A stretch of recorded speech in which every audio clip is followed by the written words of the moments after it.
Hi, this is Shawn Abrams with Leading in the First Person. Today's topic, 3D relationships. Be right back.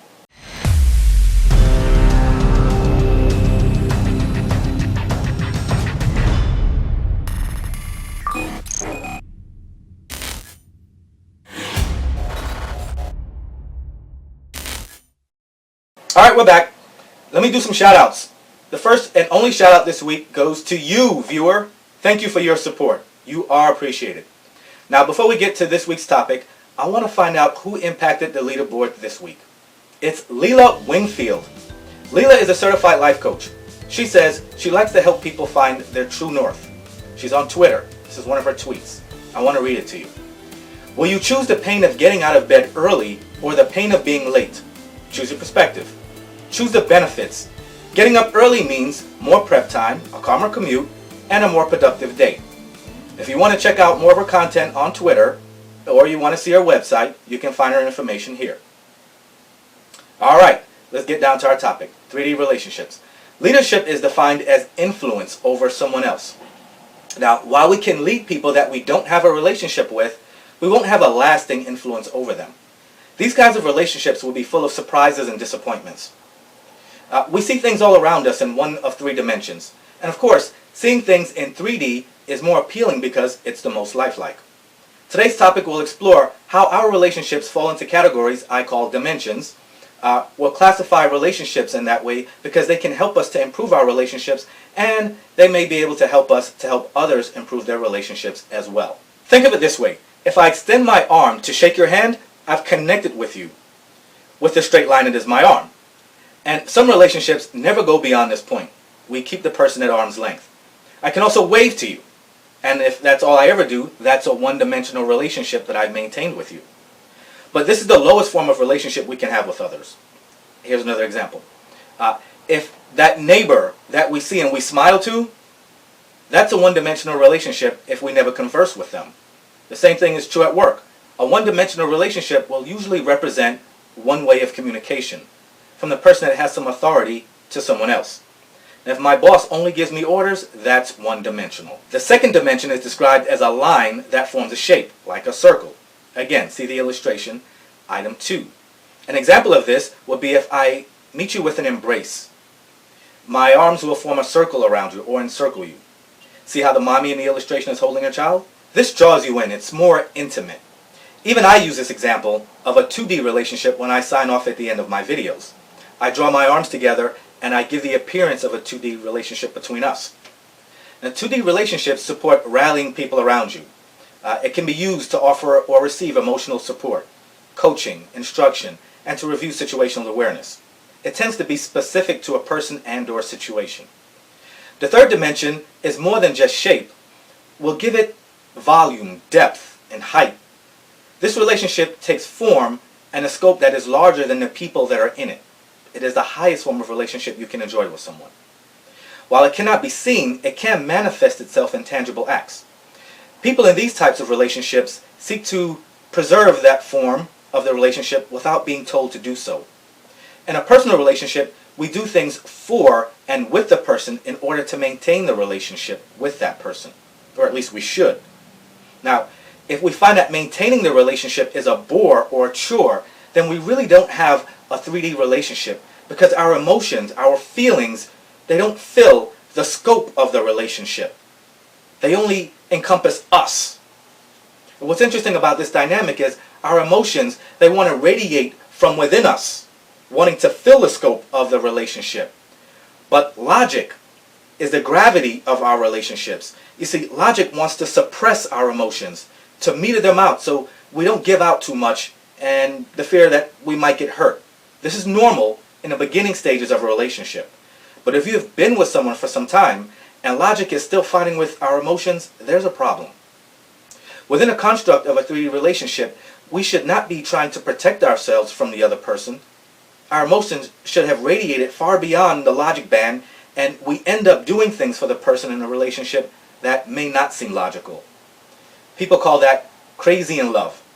Now, if we should be in a 3D relationship, but our emotions are still within the logic band, we can fall back on a 2D relationship.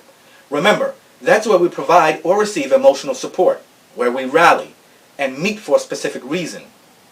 In this case, the specificity would be, I'm not feeling too good about the relationship.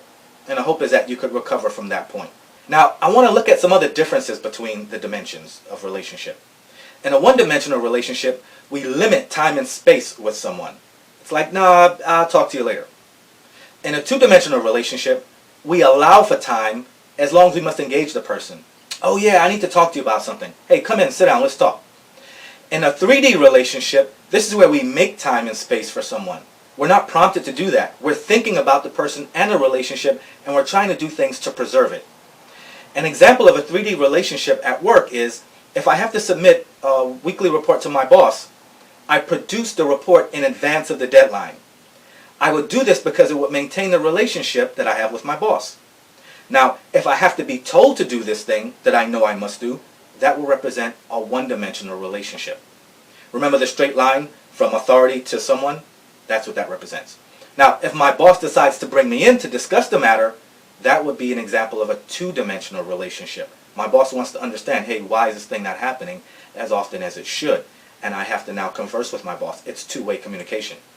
Now, this type of tier model is not new, and it's not difficult to understand, but it does help us to easily identify where we stand with people.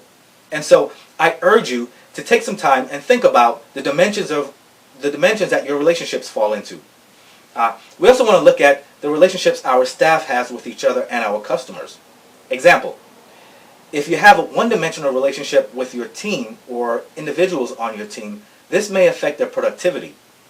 This could also set the tone for them to have one-dimensional relationships with each other and your customers, which would ultimately affect their quality of life, their production, and everyone's upward mobility.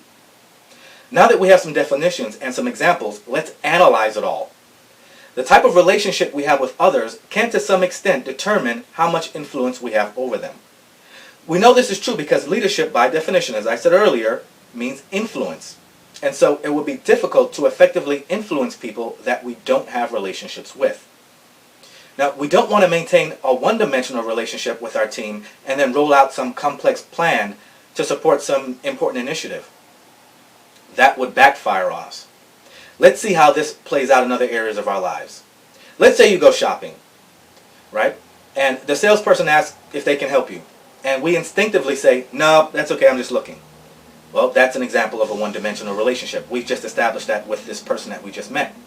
Now, just 1 minute later, we call that same salesperson over because we need their help. That calling over, that's an example of a two-dimensional relationship. We need to converse with the person. We need some support.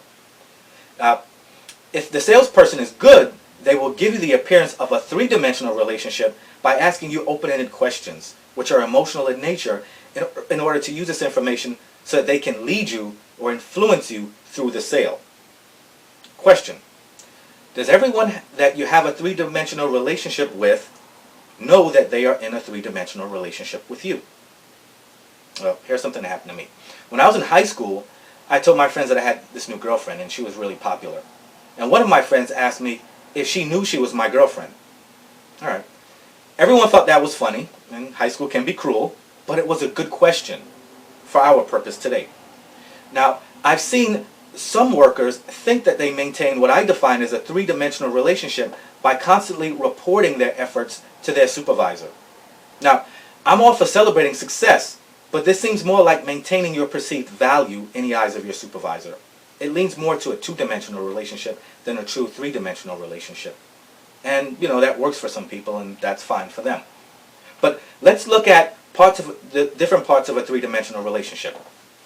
They are survival. Some people have said, or you may have heard them to say, that they cannot live without their significant other. You see, we put so much into a person that they become a part of us, and to lose them would be like losing a part of oneself. I'm not saying it's right, but this is how we feel. Now, if this were a work relationship, we do need each other. We need to work together for the survival of the company. All right, next item. Trust. Each person in a 3D relationship must trust that the other will continue to do all that was established at the onset of the relationship, especially having each other's back. Next one. Understanding.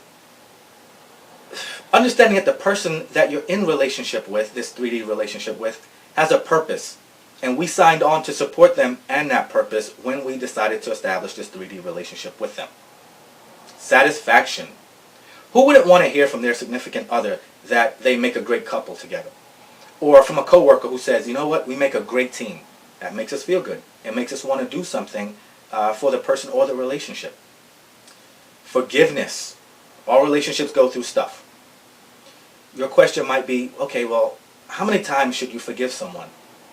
Well, there's no one-size-fits-all answer, but as the logic band shrinks around you and your emotions and your feelings for the person begin to dissipate, the answer will become more clearer to you. Now, sure, there are other factors involved with 3D relationships, but without these, you will not have success.